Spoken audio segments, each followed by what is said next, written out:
Hey, my name is Mike, and welcome to Sleekr Digital.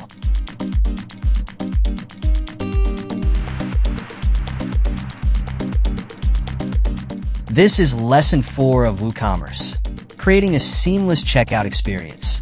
In this video, we will discuss how to create a checkout page in WooCommerce. Let's take a look at the process. WooCommerce usually automatically creates a checkout page during store setup.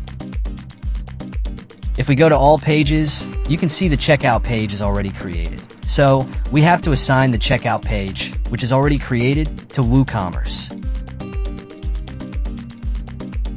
Simply go to WooCommerce settings and go to the Advanced tab.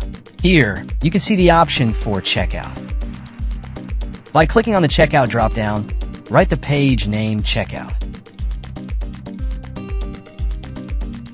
You can see that the checkout ID 16 option appears. Click on that option.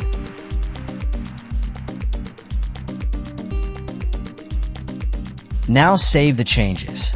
By doing that, the page will be assigned to WooCommerce. Now go to the all pages. We have to add the code in the checkout page. Click on Edit and open in a new tab.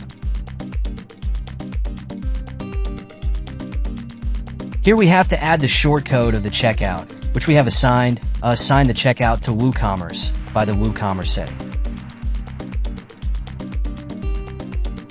Now we will experience how the checkout page works. Simply go to the product page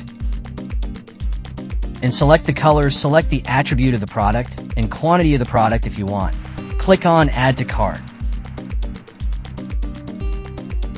You will see the option of Proceed to Checkout or View Cart. Simply click on the Proceed to Checkout. Now, the checkout page will appear like this. Now you can see the option of Billing Detail and your order.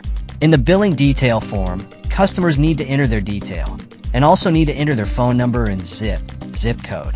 And also they need to put the order notes for their order.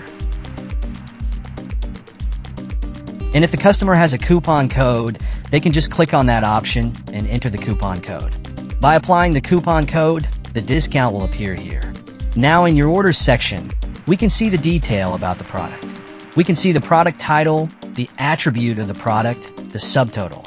Shipping price will be calculated according to the address. Here we can also see the total price of the product. That was Lesson 4 of WooCommerce. Subscribe and don't miss out our upcoming videos.